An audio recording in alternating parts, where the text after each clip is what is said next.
Good morning, everyone. Welcome to Physics with Keith here on the last session of 2020, and what a year it's been. This session is going to be a little bit different to other tutorials where we're going to go through issues that you're having. This time I've prepared something in advance, something that I've tried out on, I would say, about 300 students over the last week. So I'm hoping I've got all these calculations right now. I'm just saying good morning to a few people online. I can see Freya, Aaron Deep, Antonio, Lex. They've all joined us this morning. And if anyone else has joined us, please drop a little message off in the chat thing over here. That gets embedded into the video forever and ever. So, some calculations we're going to do, because it's Christmas, we're going to do some festive calculations. And as a teacher, I've always found those Christmas quizzes that some teachers do just a little bit naff. You know, the ones that say, oh, good morning, Matthew. You know, the ones that say things like, how many reindeer does Father Christmas have? It's got nothing to do with physics, so I don't like that sort of Christmas quiz. So I've gone with something a little bit different. Tell me what you think at the end of it. We'll see. What we're going to do is we're going to do some calculations based around Father Christmas's great journey. Hopefully the music in the background isn't too loud. If it is too loud, just drop me a message to let me know. We're going to do some calculations around Father Christmas's great journey. We're going to calculate things like how much fuel Father Christmas needs. And we're going to calculate the environmental impact of that fuel. And then we're going to have a look at how hot his sleigh gets as he passes through the atmosphere. And we're going to use GCSE and A-level physics to do so. Now, wherever there are A-level equations that come up, I will give you those equations, because at A-level, of course, you get these formula sheets. Where there are GCSE equations, I'm not going to give those to you, because I think you should know them, or if you don't know them, you've got them there to look up. If you're an A-level student, you should definitely know them. And if you don't, if people are stuck, I can give you some clues and I can give you the equations. I don't mind doing that. But I want you to think first. So let's get cracking then. The first thing we're going to look at then is how much fuel Father Christmas needs to power his sleigh. And we're going to have to make some assumptions before we even start, some preliminary ideas. The first thing we need to assume is that Father Christmas's magic dust only produces an upward force on his sleigh. Now, there is some sort of precedent for this if we consider the great literature and films that are based around Father Christmas's great journey. For example, Arthur Christmas, in which the magic dust is sprinkled across the desert in one scene where Arthur and his granddad are trying to flee from some wild animals. And they sprinkle the magic dust over a desert, and the animals gain an upward force, but they don't gain any sideways force. And that's why Arthur Christmas and his granddad are able to escape. So based on Arthur Christmas, we know that the magic dust does not produce any forward force. However, based on the film Santa Claus the movie from 1985, when Patch left the North Pole and went down to somewhere in the United States of America to help that toy manufacturer begin the Christmas 2 celebration, he took with him magic dust, which he infused within some sweets, and they did give Patch's special flying car the ability to propel itself forwards. So there is some controversy about this assumption, but we're going to start with this assumption that Father Christmas's magic dust only produces vertical force. I think that's a good place to start. The second assumption is that the toys make up the vast majority of the volume and the mass and everything of the journey. The sleigh itself and any of the power source is going to be much, much smaller than the toys. And that's the second assumption. And that's not a bad assumption. You'll see why as we go through the calculations. So we're just going to examine the toys. Everything else, I think, is going to be okay physics. Again, it's A-level, and some of this is questionable, but we're going to go with it anyway. So the first thing I need to know is how far Father Christmas goes. Let me give you a brief roadmap of how we're going to work the amount of fuel out. We need to know how much work done Father Christmas will do against the atmosphere, so how much work done Father Christmas is doing. To know that, we need to know the force against Father Christmas, against which Father Christmas is moving, the air resistance, and we need to know how far Father Christmas goes, because work done is a little bit loud. Okay, let me turn that down. Thank you, Freya. It's difficult for me to tell. Hopefully that's better. It's difficult for me to tell when I'm when I've got it all turned down my side, so I can't hear it, so I don't get feedback. So let me know if that's better, Freya. See if that's okay. So we're going to say the I can't remember where I was now. Father Christmas. Yeah. So we're going to do work done equals force multiplied by distance. That's what we're going to do. So to find the distance Father Christmas travelled, I went on Wikipedia and I looked up some statistics about how many households there are, how many people in each household across the world, and then I pulled that data, stuck it in a spreadsheet. I like my spreadsheets. Did some processing on that, and I came up with these statistics. Now these might be a bit out of date now, but this is what we're going to go with to start with. Just over 2 billion households, containing collectively just under 7.5 billion people.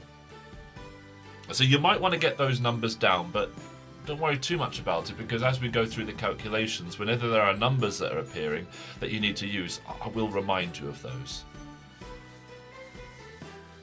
So don't get too worried if you don't manage to get numbers down. It'd be handy to have them on your page, but they will appear when you need them as well. Is the music a better volume now? I really hope so. So, moving on then. We need to know how far Father Christmas goes, so we're going to take several steps here. One of the steps is to find the surface area of the Earth. So that's your first calculation. As soon as you've done it, type the answer and drop it into the chat. As soon as you've got the answer. Now, you might be thinking, what's the equation for the surface area of the Earth? Well, that's what I want to find out. Do you know it? If you don't know it, just say, I don't know what it is. And if a lot of people say they don't know it, maybe I'll even tell you.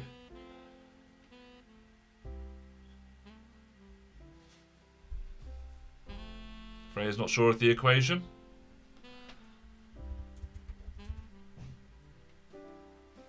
I think I might have just accidentally played a noise because I'm typing something. I might just accidentally play another noise now. Hopefully that didn't play. There you go. That's the equation for the surface area of a sphere.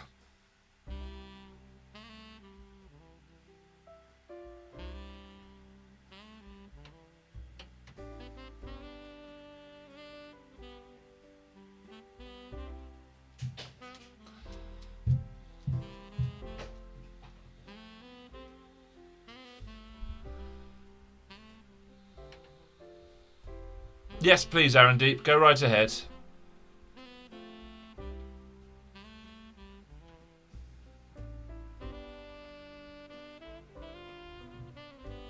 Every time there's a calculation, Father Christmas is going to appear in the bottom corner judging you. The great judge who decides who is worthy and who is not worthy, who is good and who is bad, who sees all. He's going to judge you based on your calculations, you see. Now, Antonio, I know you've done these calculations before. Okay, so looks like you've all basically got it. Some powers of 10 that look a bit funky, I think, but it's just 1, 2, 3, 4, 5, 6, 7, 8. Yeah, some powers of 10. Aaron Deep, it looks like you've tried to convert the unit into square meters.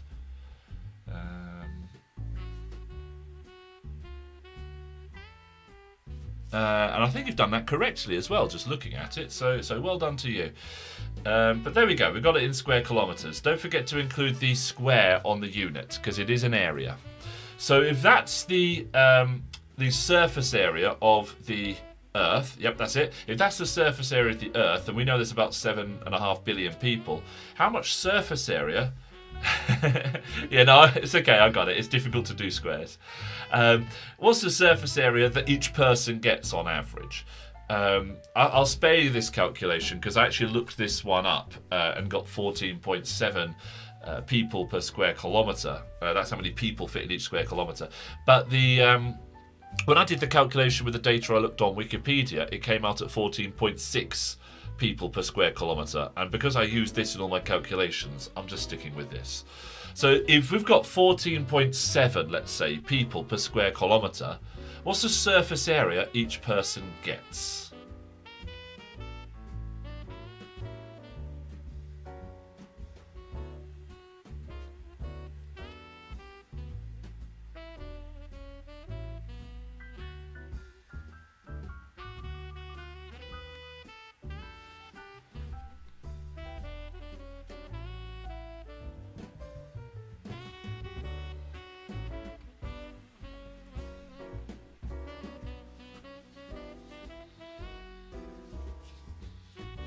surface area each person gets.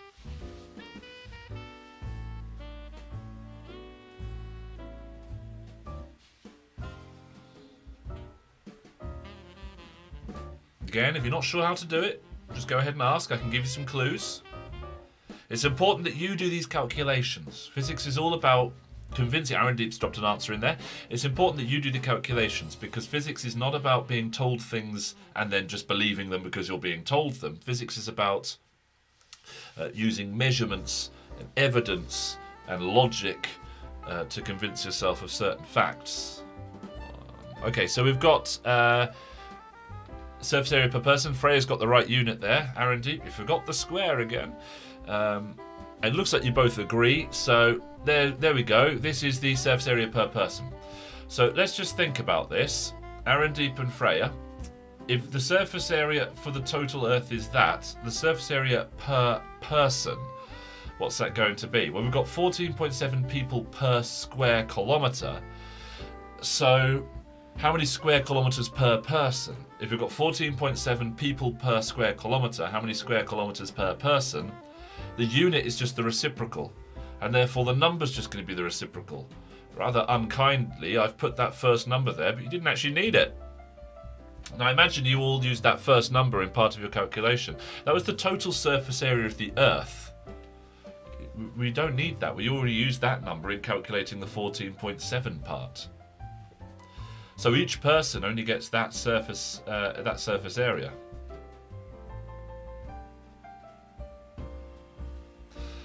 And if you want to convince yourself that your answers aren't quite right, Aaron Deep and Freya, consider this. You've got 7.5 billion people. You're saying each person gets that much surface area. Multiply that number by 7.5 billion. Do you get the surface area of the Earth that it says at the top there? No, you wouldn't. You wouldn't get that at all. Okay, so we're going to move on. The distance... Ooh, I've just given the answer away. Ooh, go back. The distance between people. If that is the area that one person stands in the middle of a square, that's the area of the square. How far is it between that person and the next person along? What's the average distance between people?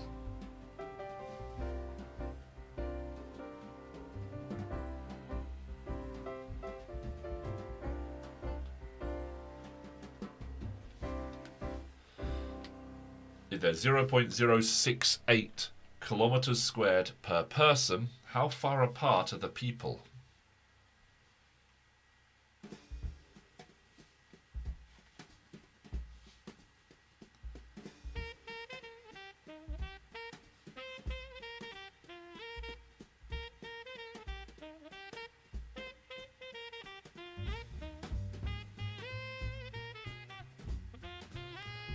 So Aaron Deep, how did you get that?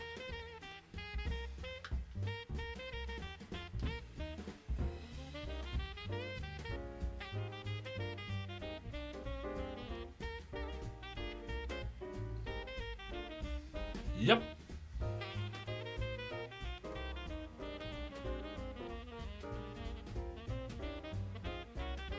Yeah, exactly. Yeah, the square root of an area is a length. The square root of an area is a length. So you've got the area here, and you imagine one person in the middle of each of these squares. The distance between the centres of those squares is the same as the length of the side of the square. So you take the square root of the area, that gives you the length. So yeah, about 0.26 kilometres. That doesn't seem very far, does it? But given how large the Earth is, but no, that's pretty much the distance between each person. So we're going to move on to the next part now. Average distance between households. Here's a tricky calculation. We seem to have lost Lex. And Antonio we've lost. Matthew joined in at one point, but we've seemed to have lost Antonio as well. Sorry, we seem to have lost Matthew as well. I know Wombat can't join us today. And if there's anyone else out there that's watching and playing along, drop a little message off. Let us know how you're getting on with these calculations. Antonio's still here. Super. The only thing better than watching a lesson once is watching it twice.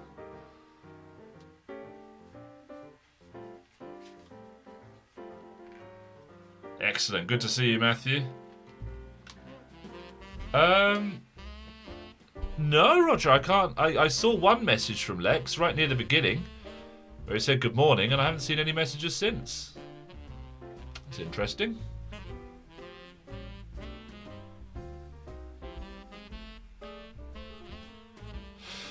Okay, this is a tricky one. So, if you've got the average distance between people, if you can find the total distance between people and then divide it by the number of households, well, the total distance travelled, if you like, the number of people multiplied by the average distance between people is the total distance, and then you divide that by the number of households. That's the average distance between households.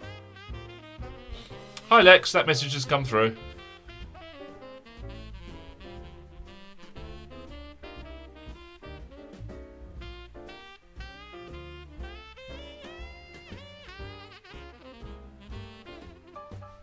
Yeah, not sure what's going on there, Roger. Usually, if a message isn't sent through for some reason, I get a little thing come up saying that it's been held for review, but I wasn't getting any messages. Oh, okay, so I'm getting those messages now, Lex. That's fine.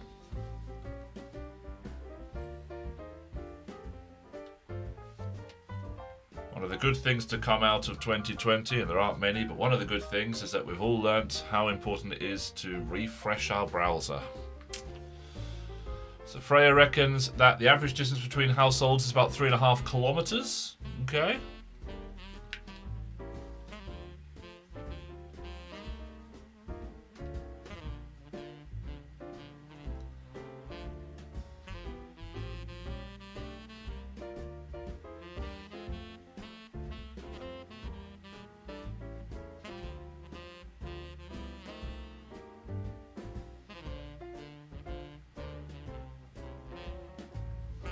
I think that might be a little bit far, Freya.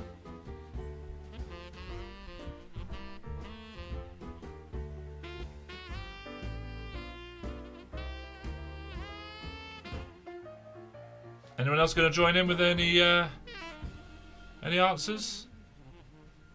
Don't know what to do. Okay, so here's what we're going to do. I'm going to show you some working. Although I don't quite like how I've presented this, but there we go. The total number of people multiplied by the average distance between people. That's the total distance. The total distance. If you imagine drawing a line connecting every single person, the total distance is going to be 7.5 billion multiplied by that 0.26 kilometres. Now that total distance, if I divide it by the number of households, that's the average distance between households, which works out to be just under a kilometre. I'm not a fan of the word households. I think it should be dwellings, but that's what Wikipedia called it. So, okay, so you can run that calculator into that calculation into your calculator. Just double check that it makes sense, that I haven't made a mistake, and that you can convince yourself that that makes sense.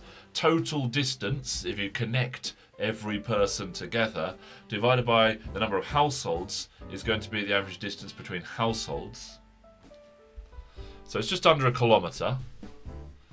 So what's the total distance? I mean, I guess we calculated this before for the previous part of the question, but okay, what's the total distance Father Christmas has to travel?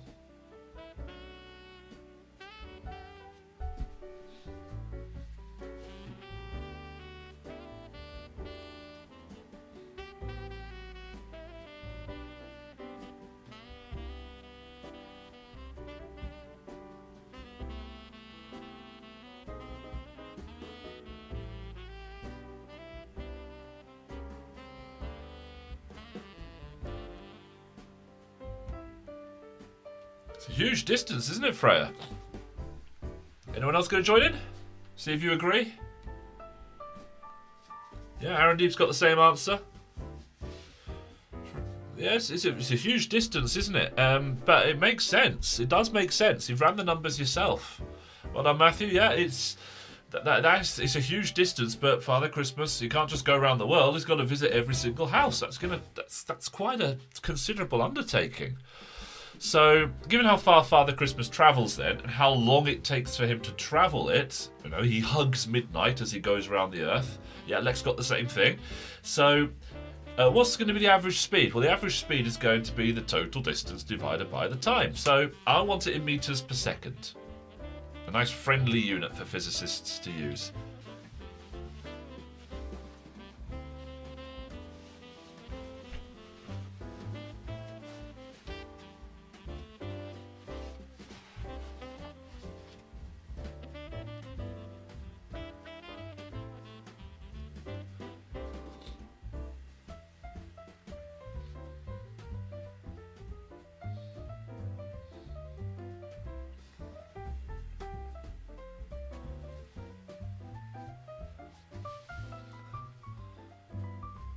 Now, a colleague of mine said that he felt Father Christmas was going to be going at speeds where we have to use special relativity.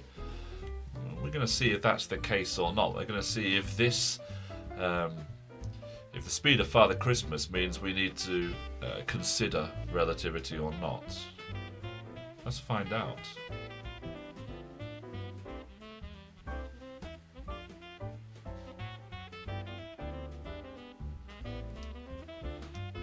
It's not quite the speed of light, Freya, so I like Aaron Deep's answer there.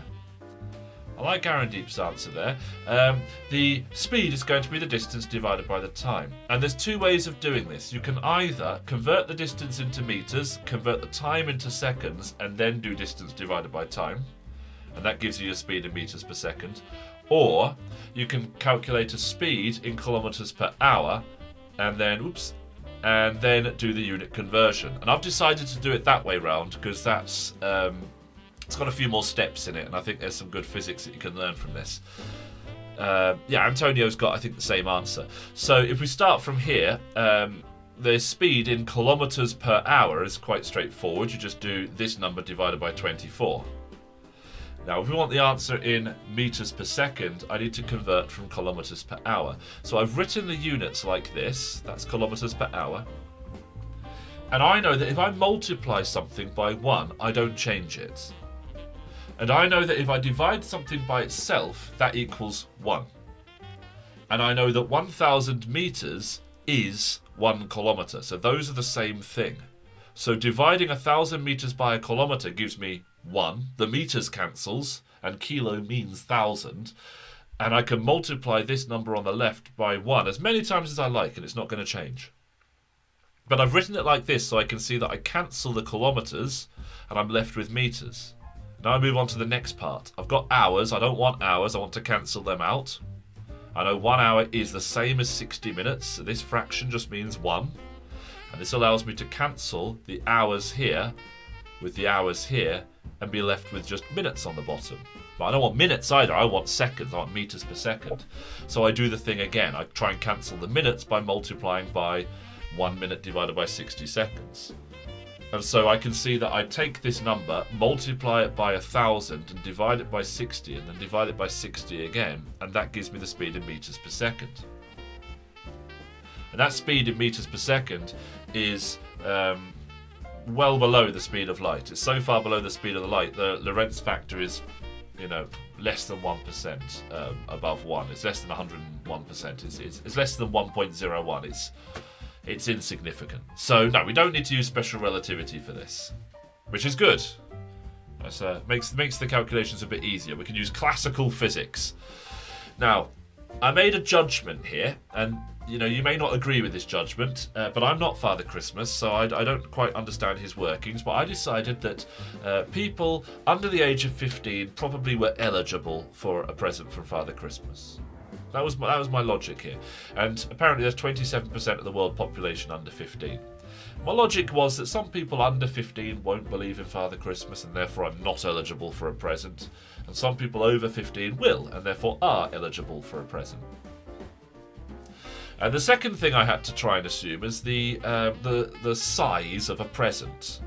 And yeah, maybe you get more than one present from Father Christmas, but what would be a reasonable size package of presents for a child?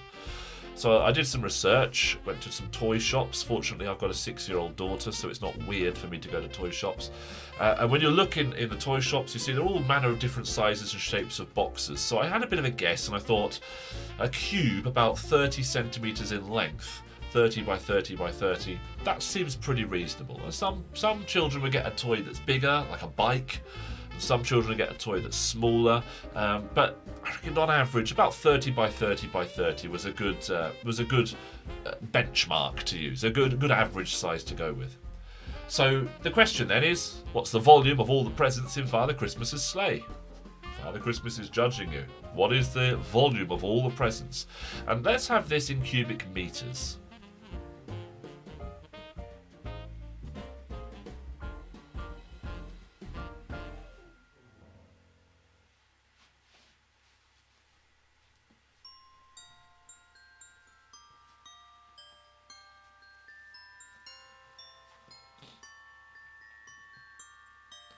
Well, hopefully that's not too loud a sound. I can suddenly hear that coming out the speakers, so that means that music's probably a bit louder.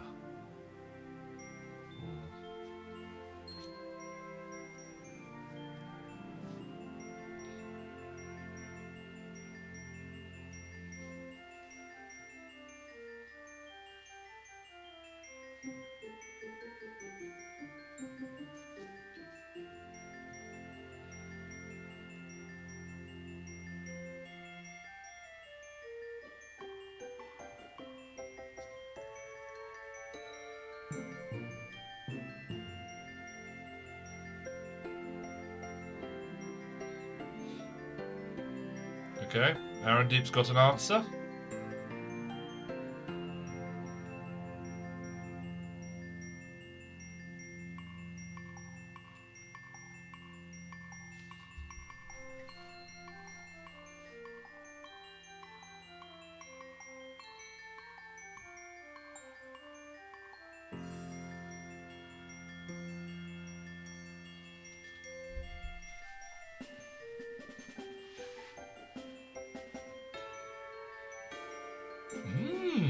Lex has a different answer.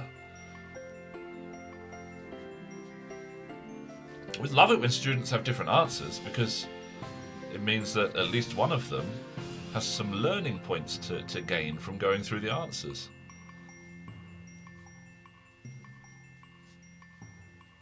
When everyone gets the same answer and it's the right answer, it's nowhere near as interesting.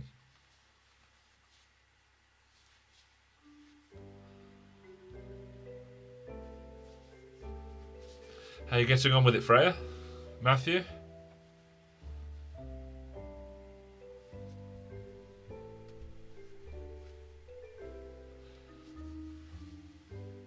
Matthew and Aaron Deep, I don't think you've joined the regular attenders group on Facebook for this yet. For Physics with Keith yet. So do check on my Facebook group and click the link to join the regular attenders group. You get access to all sorts of free resources that way. Freya's still working on it. That's okay. Freya, I'll give you a clue. 27% of the world... Oh, you didn't have Facebook? Ah, right. Okay. Yeah. I'm branching out. I'm having a look at things like Instagram, but you can't actually post links. Well, at least I can't post links on Instagram, so I don't think it's quite as good. And I've looked at Twitter, and you're really limited in what you can put on Twitter because of the number of characters. So in terms of doing what we're doing, Facebook seems like the best. Google Plus was better, of course, but they abandoned that because of a massive data leak. Anyway, 0.27 multiplied by the population is the population that is eligible for a present. So we need the volume of a present in cubic meters to multiply that by the number of presents. So 0.3 meters multiplied by 0.3 meters multiplied by 0.3 meters, or 0.3 meters cubed, that's going to be the volume of a single present in cubic meters. And multiply that by 0.27 lots of 7.5-ish billion, and that gives you the volume of presents. So there's a few steps there.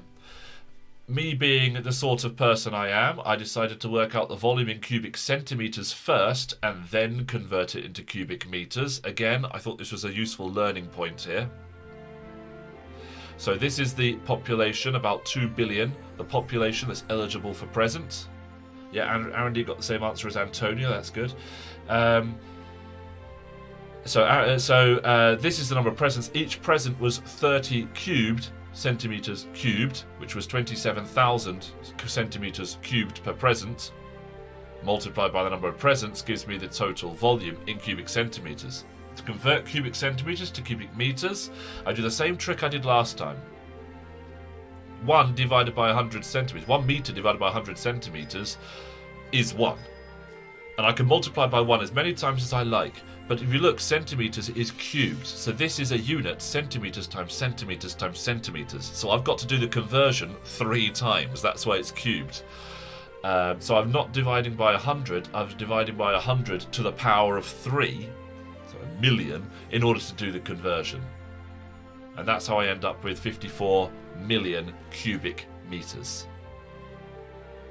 So a bit tricky, but remember, if you're not quite following or if there's bits you need a little bit more help with, you can always ask, but you can also watch this video back so you can maybe pause it and look at some of this working if you get stuck anywhere. And of course I may have made a mistake as well, that's possible. So that's the volume of toys.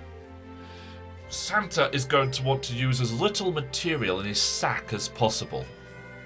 And given the size of his sack, it's going to have to be pretty rigid. We're not talking a fabric sack here. Now, again, there's some controversy here because in books like the Christmasaurus, the presents can be compacted down and somehow made smaller using magic. But in, again, Arthur Christmas, the sack itself is just this large, almost like a spaceship, which is rigid. So we're going to go with the rigid sack model here. So what would be the smallest amount of material necessary to envelop that volume? Well, the shape would be a sphere. So I would like to know the diameter of the sphere, the spherical sack that contains 54 million cubic meters. Let's have the diameter in meters. What's the diameter of Santa's sack?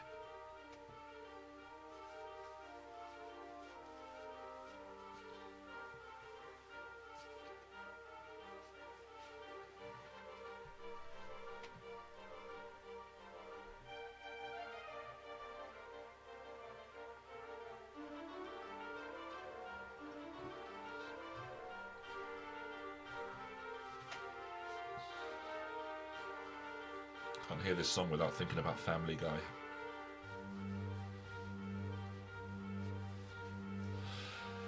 Ooh, Aaron Deep. That's a lot, isn't it? That's almost half a kilometre. Just try and visualise a sack of presents half a kilometre in diameter. That is incredible.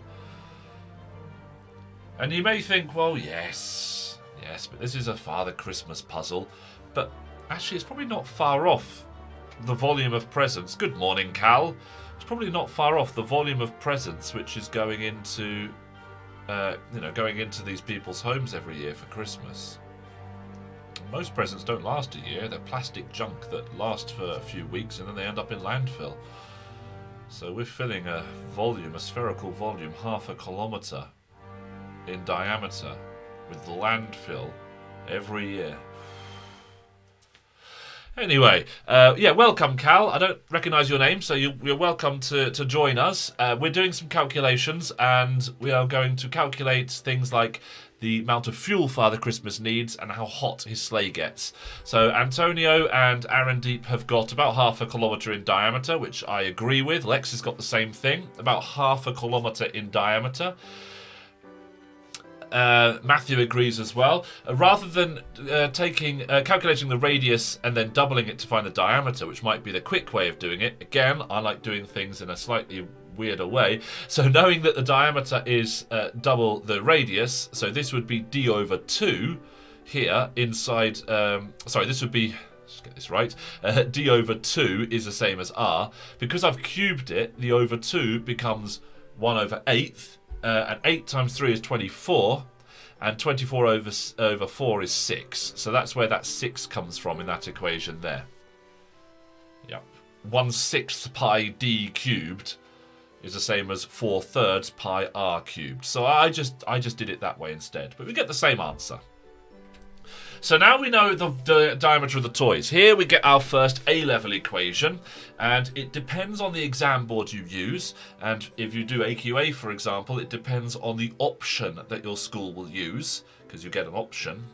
But I'm giving the equation to you anyway, and so if you're you know, if you're not studying a course in which this equation's used, listen, it's a simple equation. You can see it on the screen, and I think you'll be able to work this out anyway.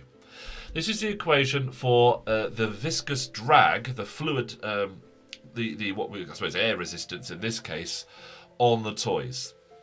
And it assumes that the toys are spherical. We've made that assumption already.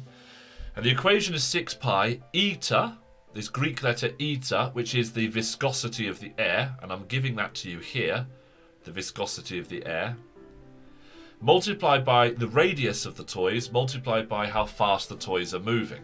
You can see the faster the toys would move, the greater the air resistance. And I've given you all the data you need there.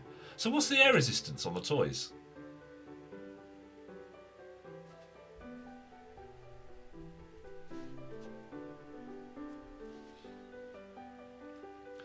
With a 0.5 kilometre diameter of toys, I think you can see now why I said the size of the sleigh was insignificant. We can ignore the size of the sleigh because of the size of the toys.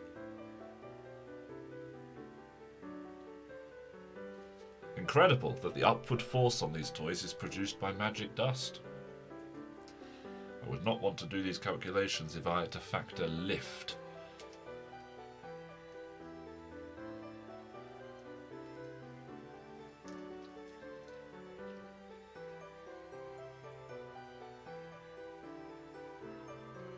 So Aaron-Deep's got an air resistance there of about 1.7 million newtons.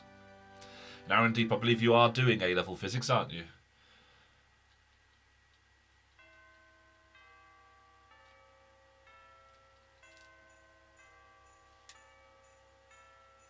Super. Aaron-Deep, would you happen to know whether you need to use Stokes' law, that's what this is called, Stokes' law, in your A-level? Or is this a new piece of information just for the fun of it?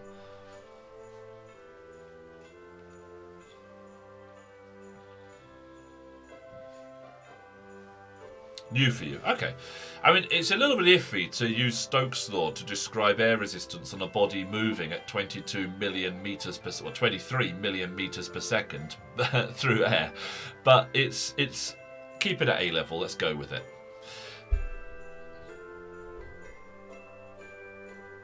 Everyone got the same answer? Ah, no, with the engineering option, Aaron-Deep, you don't use Stokes' law. No, you're going to be focusing a little bit more on rotational mechanics. So the equation you see in my logo here, E equals half omega, I omega squared. I is the moment of inertia, omega is the angular velocity. That's the equation for rotational kinetic energy, and you'll be looking at things like that.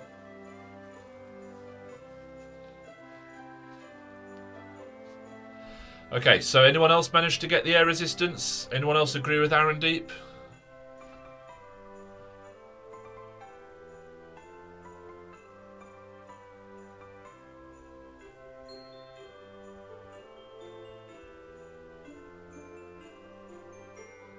Okay. So what you need to do, Freya, is multiply together 6 pi eta, which you're given, 6 you know, pi you know, eta, which is given to you there, 1.7 times 10 to the negative 5. R, which is the radius. Now, you're not given the radius. We calculated the diameter. Oh, okay. Well done, Lex. Not sure what's going on with your connection at the moment. It's very odd, isn't it? Or YouTube just doesn't like you. Yeah, so Freya, the diameter is double the radius. So we have to half the radius. So what's that? 235-ish. That's the R in that equation, and V is the speed, 22.5 million meters per second. So you just multiply those numbers together. 6 times pi times eta times R times V. And the only complication there is that you're not given R, you're given D. So you've got to halve D first. And that equation is just given to you. And when you do A-level, you don't have to remember it's given to you if you need to use it. But the next equation I'm not giving to you, because I've now told you the air resistance. If we're travelling at a constant speed, then the air resistance force is going to equal whatever force is propelling the sleigh forward. Okay?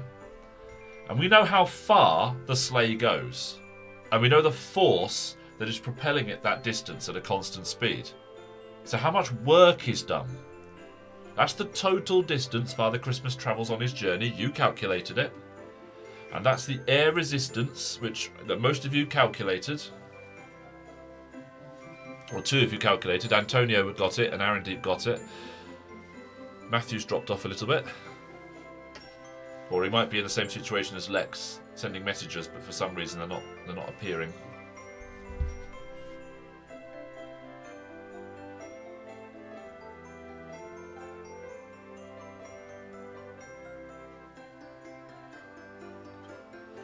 How much work is done? And what is the unit of work?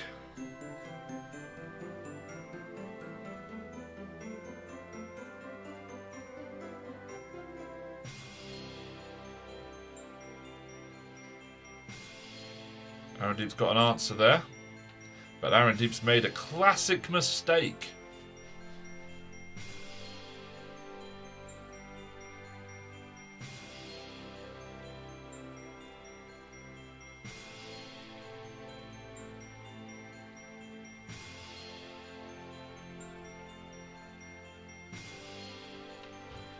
I'm going to give you a clue, Aaron Deep. It's kilometres. There it is. It's cracked it. Aaron Deep, what was the equation you used? Just to help some people out if they've not managed to get there yet.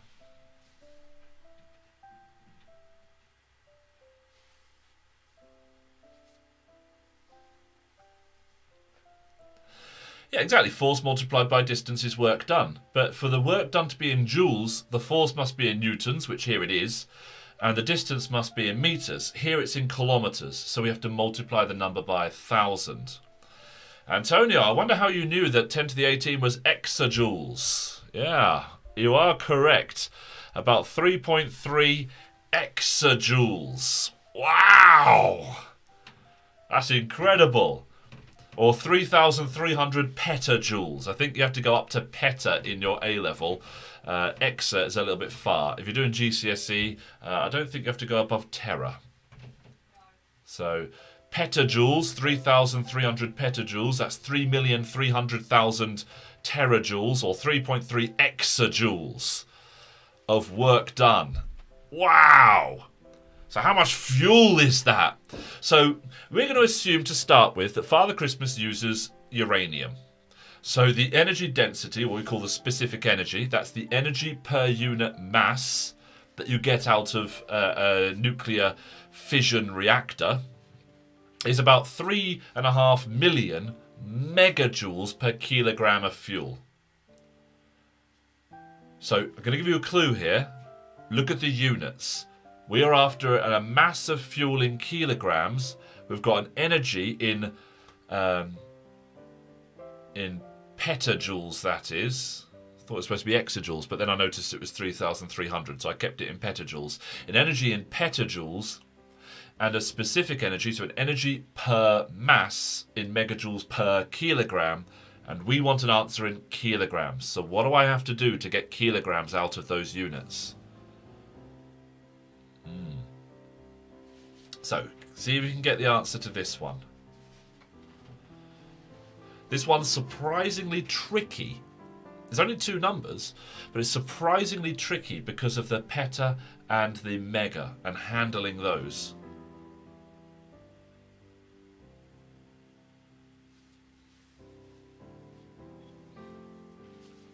So Aaron Deep reckons it's about just under a ton.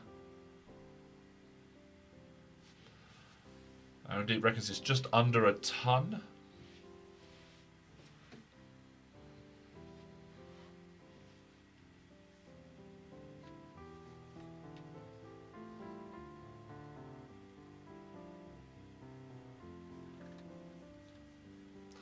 That's interesting. I haven't done the calculation with whatever the reindeer fuel is. That's very interesting. Maybe we can run through the calculation again with reindeer fuel.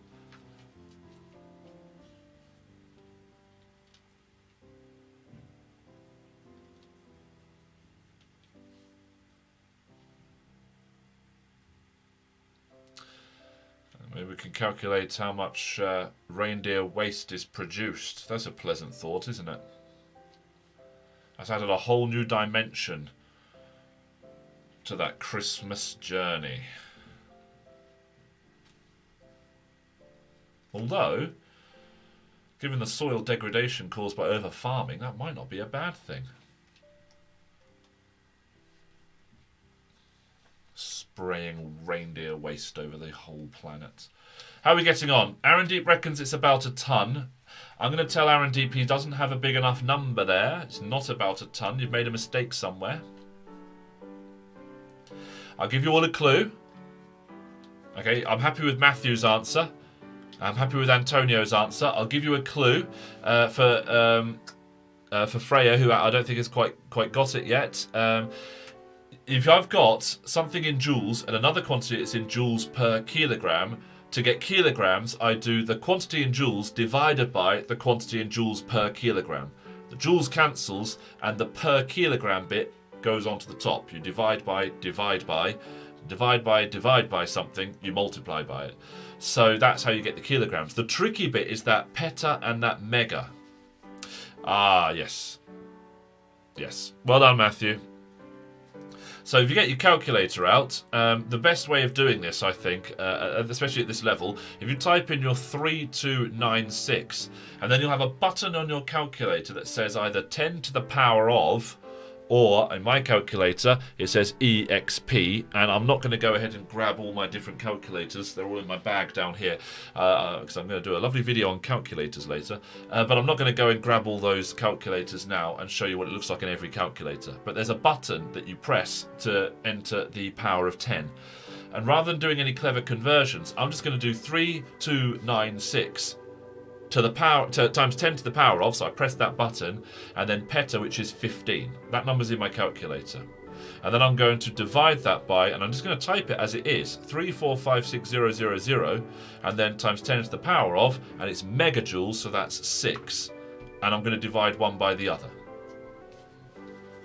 Now some calculators, some of the very, very modern Casios, which I don't object to quite as much as I object to the other older Casios, but they're still not RPN. Anyway, some of the calculators, the very modern ones that I know most of my A-level students have, are able to handle the unit prefixes. You can just put in peta, you can just put in mega.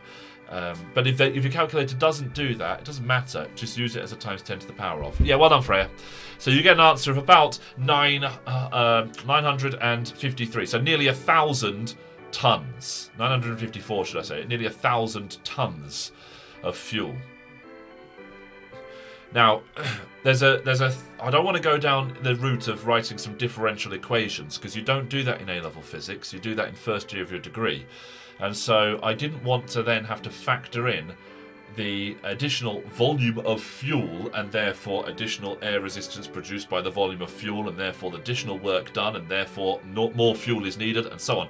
I didn't want to go down that route. So that's why I assumed the fuel would have no size, no mass, just, you know. It was a good assumption to make for an initial pass, but the number actually would be bigger than this. But that amount of fuel, I looked it up, it's about 35 years worth of uranium in a nuclear fission reactor. A finite resource, a non-renewable resource that's being used up every year in one night. Father Christmas is going to plough through 35 years of our finite uranium resource. That's, you know, that is something to be alarmed with. But what if he doesn't use uranium, okay? What if he uses jet fuel, kerosene, paraffin?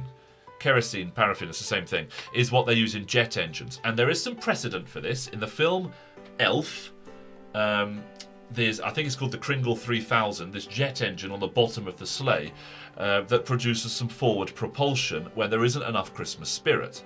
So we know that Father Christmas does use jet technology. So what's the mass of kerosene used for his journey? So you do the same calculation again, but now we're going to use this much lower specific energy.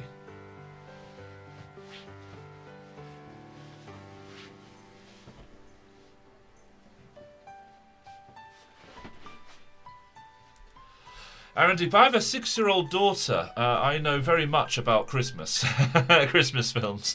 Oh, the Melvilles are here.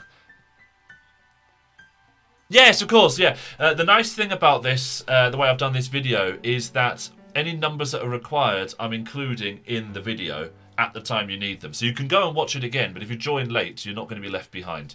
Right now, we're just calculating the amount of jet fuel necessary for Father Christmas's journey.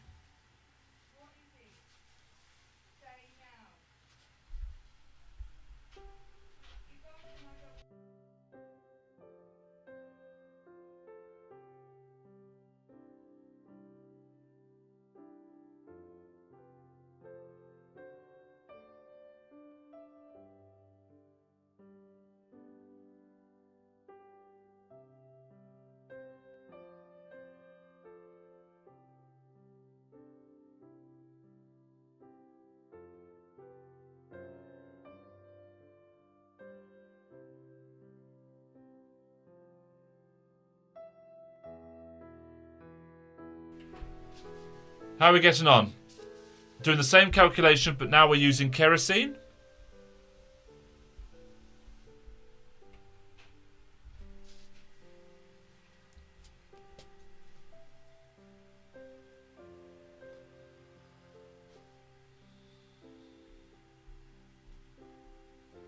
So the same calculation.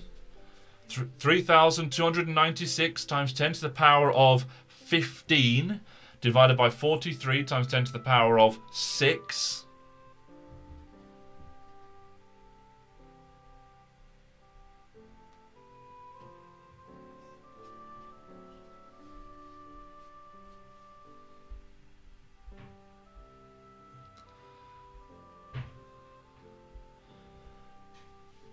Okay, I mean, it's good that you've got your own account there, Ted, not a problem. Anyone able to give me an answer?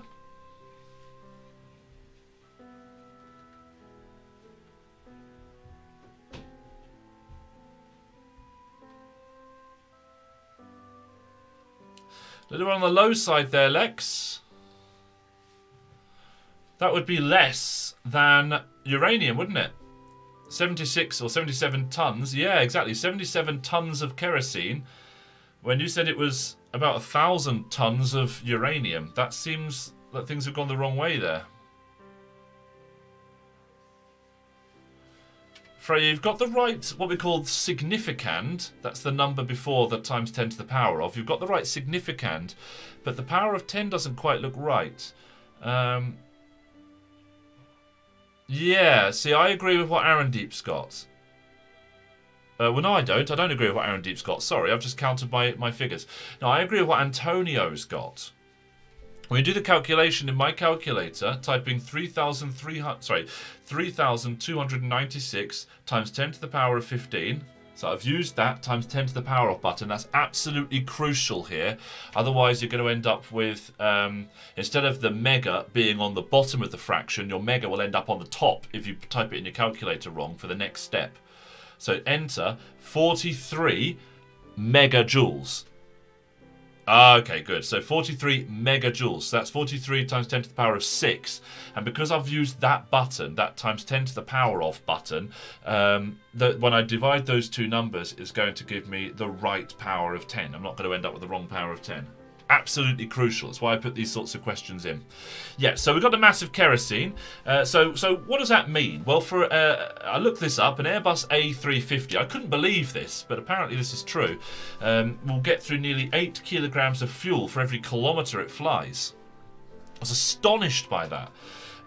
Because that means that the amount of fuel in this jet, amount of kerosene fuel that Father Christmas uses, would be able to get a jet plane to go around the world 250,000 times. And I thought, that seems like quite a lot. Of course it seems like quite a lot.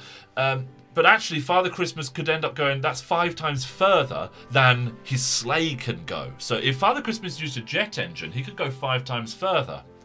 The downside is that the jet doesn't go anywhere near as fast, and it would take more than 86 years for him to do the journey, which Father Christmas manages in just one night. So that's not the thing I was most concerned about. The thing I was most concerned about is that there's almost 70 grams per CO2, 70 grams of CO2 emitted per megajoule of energy that you get out of this jet engine. And that works out to be 225 trillion kilograms. So that's 225 billion tons of CO2 being released into the atmosphere in one night. And that is 6 times the global CO2 emission for a year that Father Christmas is releasing in one night.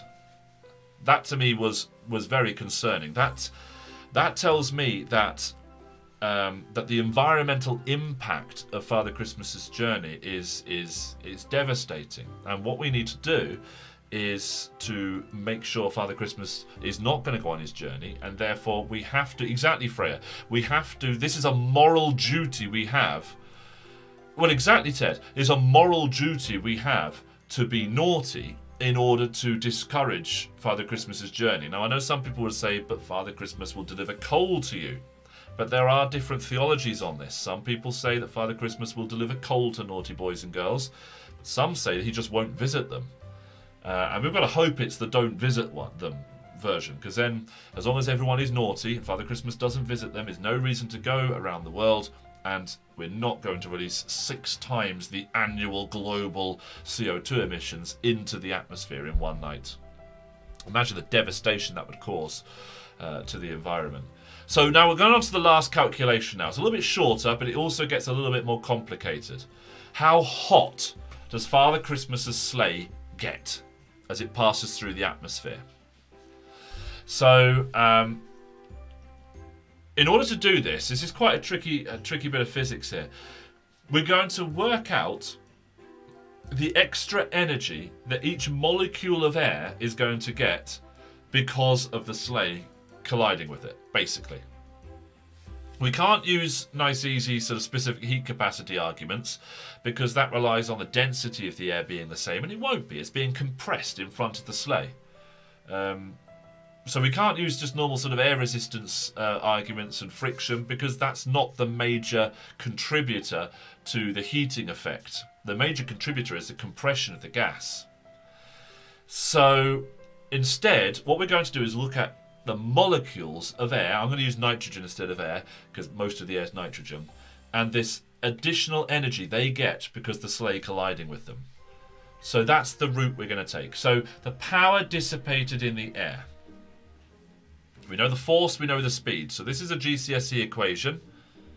Power dissipated when you know the force and you know the speed.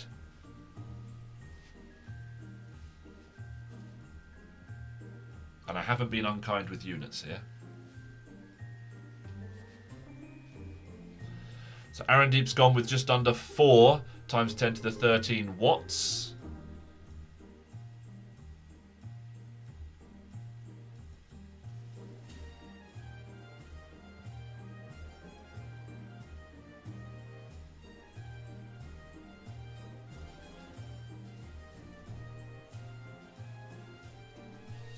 Anyone else? Do you agree with Aaron Deep? Do you think Aaron Deep is wrong? In this calculation, what you're doing is multiplying the two numbers together. So I agree with Aaron Deep. Yeah, it looks like Ted's got the same number. That's very good. I agree with Aaron Deep. Capital W for watts, please, Ted. Yep, so we've got 38 terawatts. That's the same thing as what you've written. That is a tremendous amount of power, isn't it? And so what I'm going to do is I'm going to work out what the power is per unit area. I'm going to work out how many molecules there are on average that you'd collide with in that unit area to work out how much power per molecule. That's what we're going to do next. So, power dissipated per unit area. You need to visualize this. A spherical basically half a kilometer in diameter sphere, but a spherical mass is moving through the air. So it's cutting through an air, leaving a cylinder of air that it cuts through. And the area that I'm interested in is the cross-sectional area of that cylinder, which is the area of a circle. I've got the diameter of that circle, and I've got the total power dissipated. Yeah, well done, Aaron Deep. That was for the previous step. Thank you for that.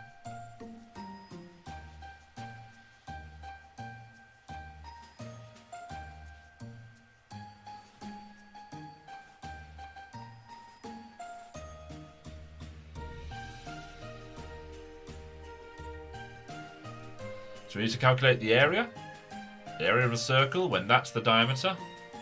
and do the power divided by that area.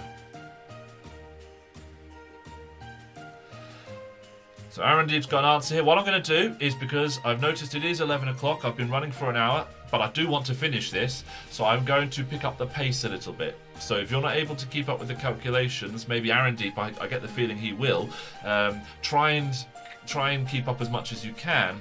But you can always watch this back later to do the calculations yourself. But do try to keep up with them. Now we've got a difference of opinion here. Ted has a different answer to Aaron Deep. I'm sort of happier with Aaron Deep's answer there. We've got roughly 220 million watts per square meter. That's the power per unit area. Now, the number of molecules per unit area is a bit of a tricky calculation. And if you've done GCSE chemistry, or if you're doing GCSE chemistry, you'll have met this. If you do A-level physics, you may have met this already, but you will be meeting this if you haven't. Molar mass of air, again I'm using nitrogen instead of just air, I'm saying it's 28 grams per mole. I'm giving you Avogadro's number, and I'm giving you the density of the air, and this is where it gets really tricky. I want the number of molecules per unit area. So you've got to imagine that we've taken all the molecules in a cubic meter, so 1 meter by 1 meter by 1 meter. We've arranged them so they're all spaced out in a nice regular square, a cubic lattice. They're all regularly spaced out with the spaces between them. How many molecules are in that volume, first of all? Once you know that, how many molecules are in one of the areas? I'm just going to give you a few moments to try the calculation.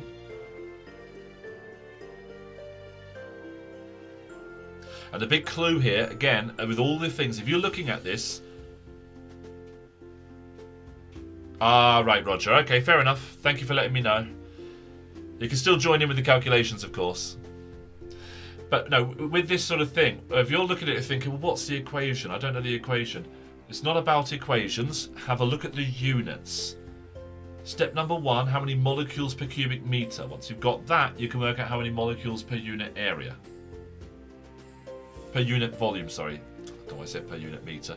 How many molecules per unit volume? Then once you've got that, find out how many molecules per unit area. So how many molecules per cubic meter? Then how many molecules per square meter? Tricky, tricky question. Can you do it?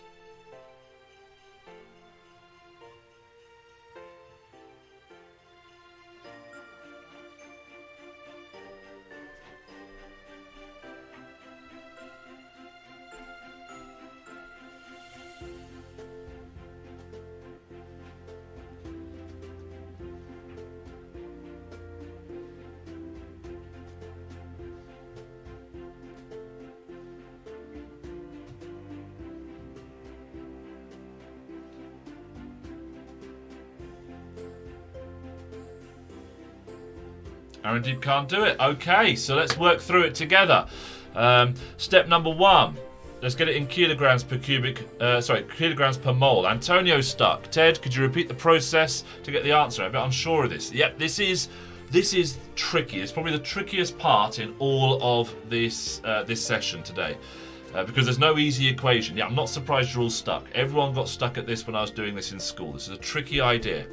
So first of all, the mass per mole, okay? We've got that, 28 grams. I want it in kilograms per mole. The reason I want it in kilograms per mole is because I know the density of the air in kilograms per cubic meter. So if I've got the mass of a mole of molecules, then I can use that if it's in kilograms. Now, the next step here, look at the units. Density divided by molar mass in kilograms per mole. The kilogram on the top here, this is divided by, so the kilogram here cancels with the kilogram there. The mole is on the bottom of this unit, so it's divided by mole, and so the mole goes to the top. Divide by, goes to the top. You know, if you raise something to a minus, something that's raised to a -1 power, you raise it to the power of -1, it gets a positive power. So you end up with something in moles per cubic meter, just by doing 1.2 divided by 0.028. If that's the number of moles, then how many molecules is it? You can get that by multiplying by Avogadro's number, Na, which is given here. But before I did that, what I did is I imagined all my molecules were lined up nicely and regularly. And I thought, if this is the number of molecules in a space 1 meter by 1 meter by 1 meter, then how many molecules are in a nice line? Well, that's the cube root of that number of molecules. Cube root of a volume is a length. But I'm doing it in molecules, not in meters or centimeters or anything. And so the area is going to be the square of the cube root of the number of molecules that are within that volume. And that's where this step comes in. Again, I've done it in moles instead of in molecules, but I can do that conversion later. The cube root is a third power. Anything raised to the power of a third is the same as taking a cube root. So what I'm doing here is the number of molecules in a volume, the cube root squared. That's what 2/3 is doing. That gives me the number of molecules in an area. Well, it's the number of moles in an area, so I multiply it by Avogadro's number to get the number of molecules. So that's the number of molecules per unit area, and that's the power per unit area. So what's the power per molecule? Again, try to cancel units. I've got the power per unit area. Yeah, this is tricky. Yeah, Aaron Deep, it really is. But again, it's all about the units. Look at what you do to the units. So I've got the number of molecules per unit area, and I've got the power per unit area. How do I get the power per molecule?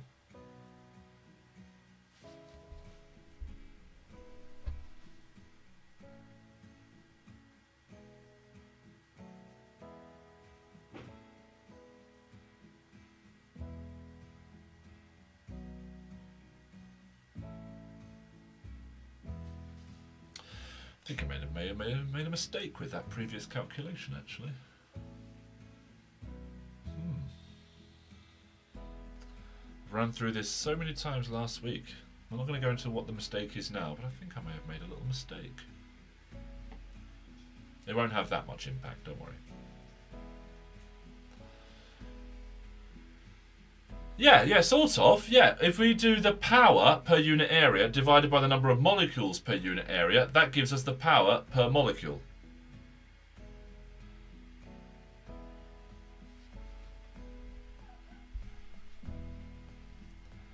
Yeah, which isn't very many. It's not very many. So once you've got the power per molecule, yep, now what we can do is we can work out the temperature, the rate of temperature change per molecule.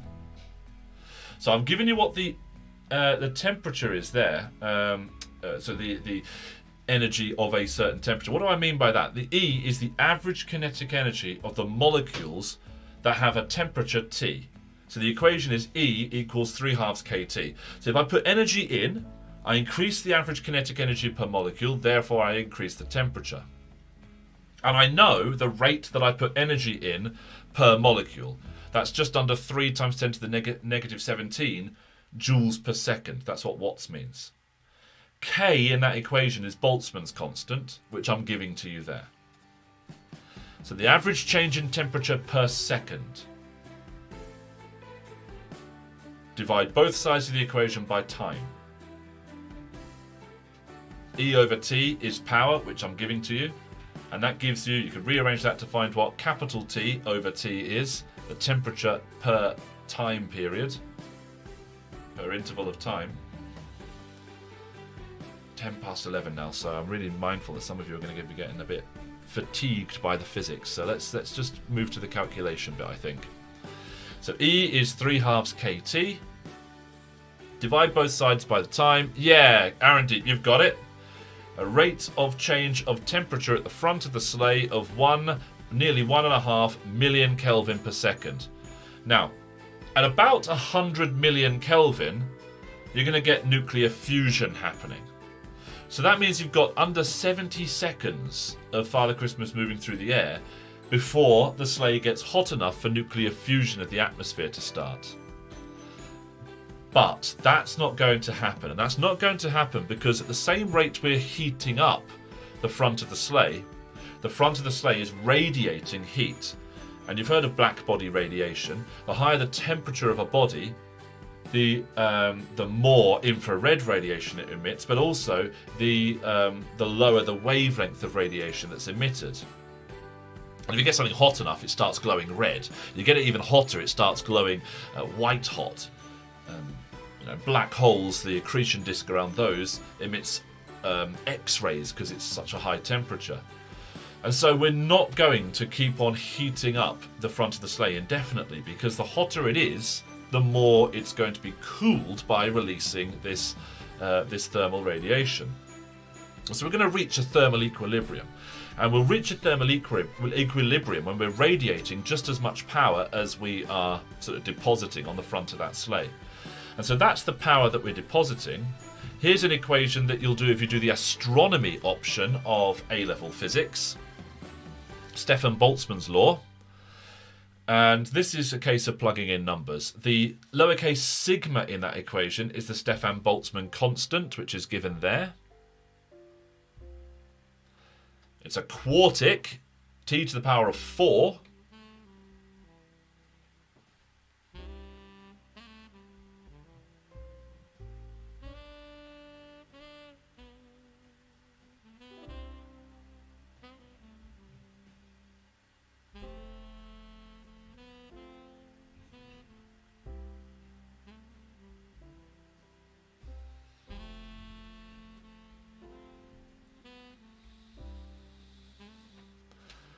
Okay, so you reckon it will reach a high temperature? Aaron Deep, I don't think it will. When I do that calculation, so that is P over A, so 220 mega. Yeah, Antonio's got it. 220 times 10 to the 6, divided by the Stefan Boltzmann constant, and then raised to the power of a quarter. That's probably, I think, the easiest way to do a quartic root. You get just under 8,000 Kelvin, which is about 7,600 degrees Celsius. That's a temperature higher than the temperature that tungsten melts, but also the temperature that tungsten vaporizes. And tungsten's the element with the highest melting point and the temperature with the highest boiling point. It's vaporizing. Ah, right, that'll be it, Aaron Deep, that'll be why. Now, the tungsten is the element with the highest melting and boiling point. But what about compounds? I could not find a compound. You can look it up. Maybe you can find one. Comment below if you find one. But I could not find a compound that could go to those temperatures without vaporizing.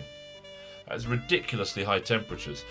So let's just try and understand what that temperature is. That temperature is hotter than a spacecraft as it re-enters the atmosphere. And you've seen what they look like. They glow red hot and then white hot in places as these spacecraft re-enter the atmosphere. This is much hotter than that. It's obviously hotter than lava. It's hotter than the Earth's core, hotter than the temperature that nitrogen molecules would dissociate. So as this thing moves through the atmosphere, molecules of nitrogen are split apart into two individual atoms. And those atoms, now because they're less dense, they're not all clumped together, will drift upwards, and so we're going to leak our Earth's atmosphere because of Father Christmas travelling through it. Hotter than the surface of the sun, so you can visualise the sun, white hot. It's hotter than that, it's hotter than the surface of the sun. In fact, this temperature is so high, we're not just emitting white light, we're emitting ultraviolet light. So as you see this thing fly over the sleigh, it's going to be glowing white hot, but releasing ultraviolet light, which is going to cause blindness and cataracts and skin cancer and all this sort of thing as it flies over, whilst dumping 6 years worth of the annual CO2 output for the planet as it does. And according to Roger here, something I hadn't considered, if we are powered by reindeer, it's also putting an awful lot of reindeer waste all over the planet as well. That temperature is, you're going to start seeing some considerable ionization of the air. Ah, Ted, you see, I don't know, but we've got here an overseer called Father Christmas who has the ability to judge everyone on the planet, and if he judges you worthy, he'll pay you a visit, flying overhead and doing all this devastation. I don't think it's beyond the realms of possibility that his magic extends to keeping himself safe whilst wreaking devastation on everyone else. What you'll see is this beautiful sort of ion trail behind him, looking like a bit of like an aurora, the deep blue and purpley colours, and maybe a bit of green around the edge where the oxygen is ionizing. Yeah. It's going to be pretty terrifying as this happens. So on Christmas Eve, you'll all be in my thoughts. No sort of safety bunker is going to protect you from this great apocalypse, but it's coming unless the whole planet clubs together to be naughty to discourage Father Christmas from visiting. It's a possibility. And that's as long as he doesn't leave fossil fuel in your socks or whatever it is that some people believe will happen if Father Christmas goes to naughty boys and girls. Okay, and that's it. So these are the equations we used today. As I mentioned, there was one mistake. I wonder if you can spot the one mistake I made. I realised the mistake I made whilst going through it today. I may correct it in this for future editions, but I don't know if I'm ever going to do this video again because I didn't realise it would go on for an hour and 16 minutes. My apologies that I went on for quite so long. I hope you've enjoyed it. And thank you so much for the support that I've had from, Antonio, Aaron Deep, Ted, Freya, you lot coming all the time. We've had Lex coming consistently over the year as well. Matthew, you've been coming a lot more recently as well. I don't know if there's anyone I've missed. I'm sorry. You've all been doing some brilliant physics work on a Saturday when you don't have to do physics work. I hope you found it useful. I intend to continue it in the new year, but don't forget it'll be on Sundays, not Saturdays, from 10 a.m. Thank you so much. I will be carrying on, Ted, but it'll be on Sundays, not Saturdays. So have a very Merry Christmas. Stay safe. Even though you are allowed in people's houses, maybe think twice because it might just not be worth it. I know it's difficult, but do what you can. Stay safe, and I will see you in the new year. And good luck for when the apocalypse comes.